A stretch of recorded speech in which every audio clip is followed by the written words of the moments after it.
우리는 모두 천성을 향해서 나아가는 성도들입니다. 한 번도 경험해 보지 못한 세상 속에 살아가고 있고, 또 각자 한 번도 걸어가 보지 않은 인생 길을 걸어가고 있습니다. 우리 인간은 신이 아닙니다. 한치 앞을 내다볼 수 없는 연약한 존재들이죠. 그러기에 우리에게는 내일에 대한 불안이나 두려움이 있습니다. 그래서 아주 조심하면서 한 발자국씩 한 발자국씩 그렇게 나아가고 있습니다. 이런 우리에게 하나님은 오늘 말씀을 통해서 큰 위로를 주시고 힘을 주시고 격려하시고 용기를 주십니다. 본문을 살펴보면서 함께 은혜를 받겠습니다. 본문을 통해서 하나님께서 우리에게 주시는 은혜가 무엇입니까? 첫째는 우리는 순례자라는 것입니다. 야곱은 형이 에서를 피해서 브엘세바에서 떠나 외가가 있는, 원래 외가는 2절에 나온 것 같이 저 멀리 있는 밧단 아람입니다. 그 밧단 아람을 목적지로 정해서 지금 10절에 보면 하란으로 향하여서, 지금은 하란으로 향해서 가고 있습니다. 오늘처럼 교통이 발달하지 않았던 고대 세계라 아주 멀고 험한 길이었음을 짐작할 수 있습니다. 한 곳에 이르러는 해가 진지라 그랬는데 그곳이 어디냐? 지금 베델입니다. 아직 멀리 가지는 전체 여정 중에서 멀리 가지는 않고 여행 초기에 하나님께서 은혜 베푸신다는 걸 알 수 있습니다. 그곳에서 하룻밤 보내려고 그곳에 한 돌을 가져다가 베개로 삼고 거기에 누워 잡니다. 가족의 품을 떠나 빈 들판에 혼자 누웠습니다. 따뜻한 침대나 이불은 꿈도 못 꿉니다. 오죽하면 돌로 베개를 삼았을까요? 덜 짐승이 나타날 수 있고 또 강도도 나타날 수 있습니다. 외롭습니다. 두렵습니다. 거기다가 몸은 한없이 피곤합니다. 그래서 잠이 들었습니다. 여러분, 왠지 이 모습이 친밀하지 않습니까? 익숙한 모습이지 않습니까? 그것은 야곱의 이 모습이 바로 우리의 모습이기 때문입니다. 김두한 씨는 이렇게 글로 표현했습니다. 그래서 표현이 좋아서 성과 곡을 합창으로 사람들이 부르기도 하죠. 이 세상 나그네기를 지나는 순례자, 인생의 거친 들에서 하룻밤 머물고 그랬습니다. 크게 보면 하룻밤에 불과한 것입니다. 그러나 그 고달픈 인생 속에 있을 때는, 그 인생길 속에 있을 때는 하루하루가 지치고 힘든 순간의 연속입니다. 태풍이 지나면 또 다른 태풍이 오는 것처럼, 야, 이 일이 벅차다, 힘들다, 언제 지나가겠노 하는데 그 일이 끝나는가 싶으면 또 다른 일이 일어나고, 한 사건이 채 마무리되기도 전에 다른 사건이 일어나서 사람들이 지치고 있습니다. 그런 것이 인격이 있어서, 야, 너 너무 힘들지, 몸을 추스르지 못했지, 그럼 네가 네 몸을 추스를 때까지 내가 좀 기다려줄게, 그것이 아니라는 거죠. 그래서 추스를 힘도 없고 끝나는가 싶었더니 또 덮쳐서 버틸 힘도 없다고 합니다. 올 한 해만 봐도 코로나라는 전염병 때문에 경제와 사회 활동이 많이 위축되었는데, 거기에다가 장마가 있었죠. 폭우가 있었죠. 거기다가 태풍까지 지나갔습니다. 이런 자연 현상처럼 우리 인생에도 많은 환란과 풍파가 닥쳐오고 지나갔습니다. 그때마다 우리 영혼은 다치고 상하고, 또 어떤 사람의 경우는 그 영혼이 그저 타박상을 입은 정도가 아니라 아주 골절되었다 할 정도로 힘이 상하고, 그럼에도 불구하고 그 상처가 아물기도 전에 혹은 치료를 받기도 전에 또 다른 일들이 일어나 그 정신력이 완전히 바닥이 나기도 합니다. 한 번도 가보지 않았던 길을 가는데 이 길이 언제 끝날지 그 끝이 보이지 않습니다. 다들 지쳤습니다. 그런데 여기 놀라운 복음이 있습니다. 그것은 무엇입니까? 본문을 통해 주시는 교훈 둘째, 하나님이 함께 하십니다. 하나님께서 야곱의 꿈에 나타나셨습니다. 야곱의 꿈을 꾸는데 보니까 사닥다리가 땅 위에 서 있습니다. 아주 큰 사닥다리였습니다. 사람들이 오르락 내리락 할 수 있을 정도로 컸습니다. 그리고 단은 100단, 1000단보다 많은 아주 까마득하여 끝이 잘 보이지 않을 정도였습니다. 그 꼭대기가 저 위에 하늘에 닿았습니다. 하나님의 사자들이 그 사닥다리 위를 오르락 내리락 하고 있습니다. 저 높은 꼭대기에서 하나님께서 서 계시고 거기서 하나님의 음성이 들려옵니다. 나는 여호와다. 네 저와 아브라함의 하나님이요 이삭의 하나님이다. 지금 네가 누워있는 그 땅을 내가 너와 네 자손에게 주겠다. 네 자손의 땅에 티끌같이 되어서 사방으로 퍼져나갈 것이다. 땅의 모든 족속은 너와 네 자손으로 말미암아 복을 받을 것이다. 내가 너와 함께 있어 내가 어디로 가든지 너를 지키며 너를 이끌어서 이 땅으로 돌아오게 하겠다. 내가 네게 허락한 것을 다 이루기까지 너를 떠나지 않겠다. 이런 말씀을 하셨습니다. 놀라운 말씀이었습니다.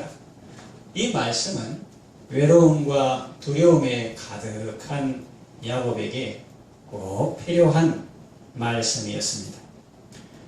야곱이 정말 외로웠는데 설거지하는 소리도 참 그리울 정도로 인기척이 없고 참 외로운 들판에서 마음도 많이 외로웠는데 하나님께서 함께 하겠다고 말씀하시죠. 앞길에 뭐가 있을지 또 지금 현재의 길에서 강도를 만날지 어떤 위험이 도사리고 있을지 모르는데 두려웠는데 내가 너를 지켜주겠다 말씀하시죠.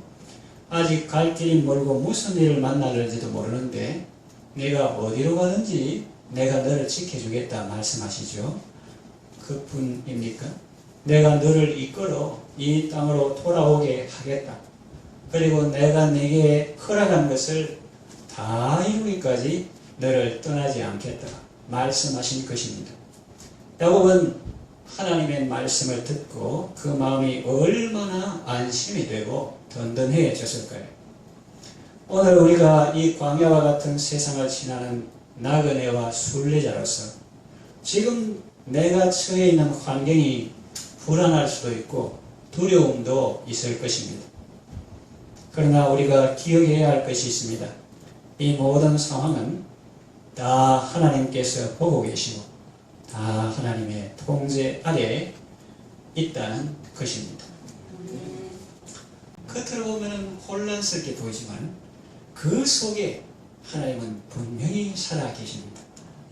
격변하는 세계 정체 속에서도 또 구약에서 신약으로 넘어가는 그 속에서도 지금 시대 속에서도 하나님은 살아계셔서 이런 사건 환경을 통해서 산 꼭대기 같이 높아진 모든 마음을 다 낮추시고 또 골짜기 같이 낮아진 마음을 다 북돋우시고 다 높여서서 평탄한 길을 만드시고 주님이 우리에게 오시는 길을 평탄하게 만드셔서 사람들이 다 하나님을 의지하고 예수님을 믿어서 구원받도록 은혜를 베푸시는 것입니다.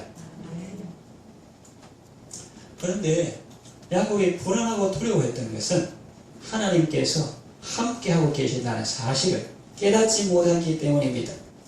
하나님이 그걸 보여주시니까 꿈을 통해서 보여주시니까 그제야 깨닫고 놀라서 이렇게 고백합니다. 16절 아까 읽었죠. 야곱이 참있게 이르되 여호와께서 과연 여기 계시거늘 내가 알지 못하였도다. 그렇습니다. 하나님이 안 계신 것이 아닙니다. 나 혼자 있는 것이 아니라는 말입니다. 하나님은 야곱과 늘 함께 계셨습니다. 다만 야곱이 그 사실을 깨닫지 못했던 것입니다. 어느 화가의 그림이 생각납니다. 성경 읽고 성령의 감동을 받아서 그림을 그렸겠죠. 그 그림을 보면은 야곱이 들판에서 잠을 자고 있는데 전능자의 큰 손이 그를 보호하고 있는 그림입니다. 우리도 그렇지 않습니까? 우리는 성경에 나오는 땅이 성지라고 생각합니다. 그 성경에 나오는 지리를 성지라 하기보다는 그거는 비블리컬 랜드고, 그러면 홀리 랜드는 뭐냐? 거룩한 땅은 어디냐? 진정한 성지는 바로 여러분이 서 있는 땅입니다. 하나님께서 여러분을 세워주신 삶의 자리, 그 삶의 현장이 바로 거룩한 땅인 것입니다. 하나님께서 모세에게 말씀하셨죠. 내가 선 곳은 거룩한 땅이라고. 여러분, 신약시대에 성전이 어디에 있습니까? 첫째는 예수님이 우리의 성전이시고, 그리고 예수님의 제자들인 우리가 하나님의 성전이다.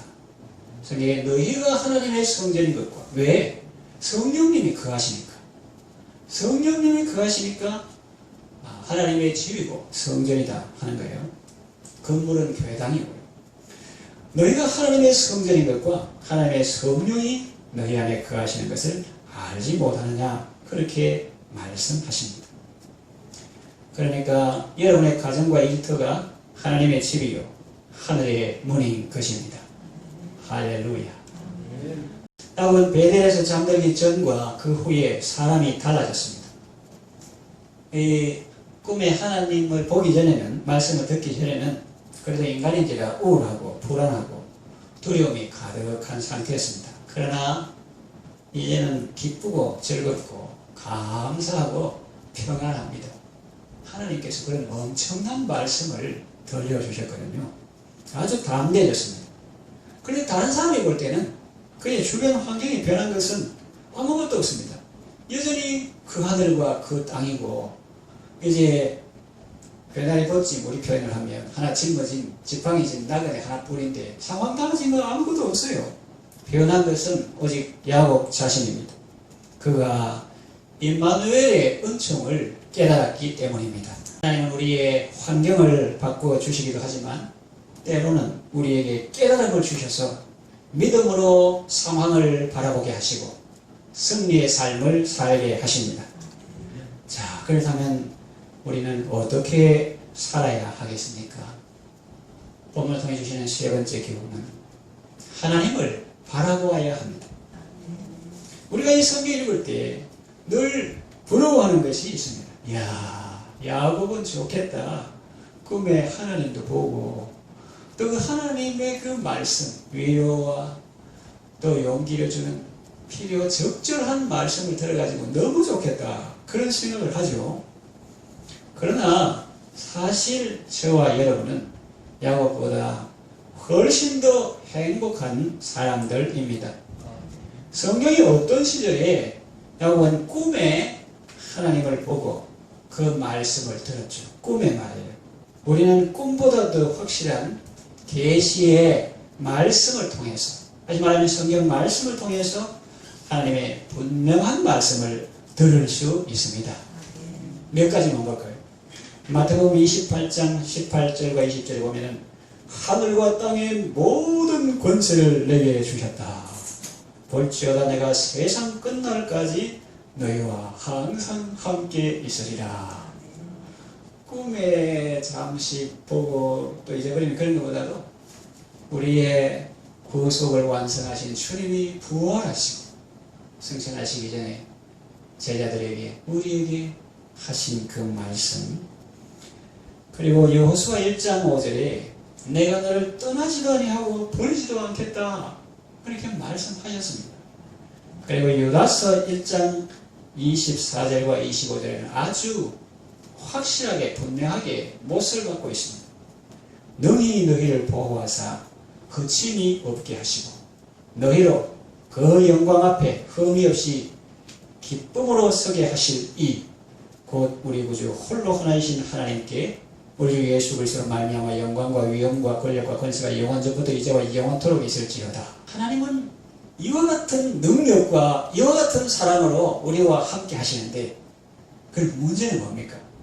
문제는 우리가 연약하다는 것입니다. 잘 잊어버린다는 것입니다. 야곱에게만 하나님께서 특별히 나타나셔서 말씀해 주신 것일까요? 그렇지 않습니다. 우리에게도 그렇게 하셨습니다. 아까 읽은 말씀과 같이. 그리고 지금도 그렇게 하고 계십니다.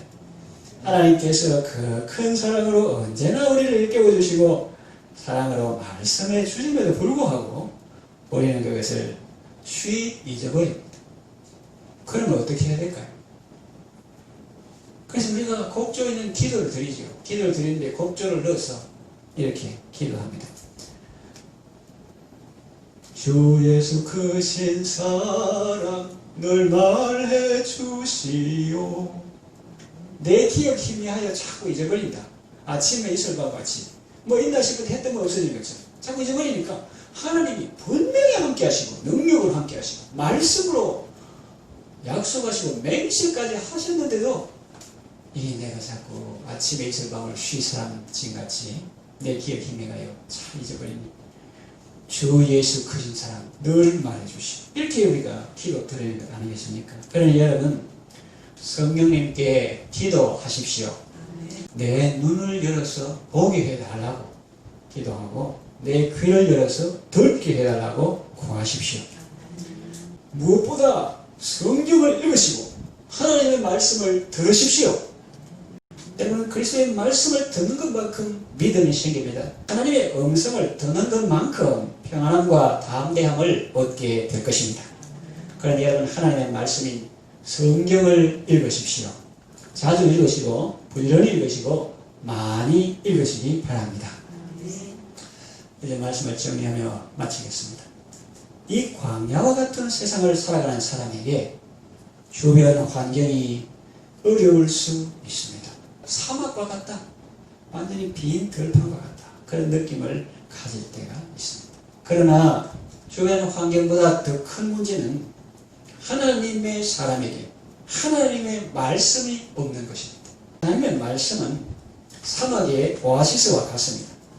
말씀이신 예수님은 갈한 우리에게 생수와 같고 굶주린 우리에게 만나와 같고 연약한 우리에게 구름기둥 불기둥과 같습니다. 아무리 광야와 같은 세상이라도 예수님이 함께 하시면 꽃길 걷는 것처럼 기쁘고 즐거운 것입니다. 여러분의 인생길 험하고 마음이 지쳐 있습니까?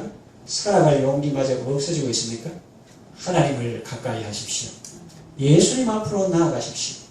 예수님은 우리의 생명입니다. 예수님은 우리의 능력입니다.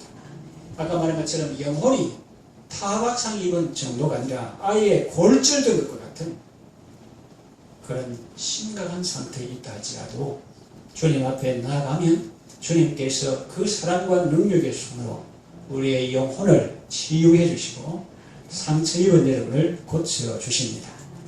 야, 우리 하나님의 임재와 동행을 깨닫고 기쁨으로 여정을 계속한 것처럼 여러분도 언제나 어디서나 어떤 상황에서나 함께 하시는 예수님을 바라보면서 기쁨으로 나아가시기를 바랍니다.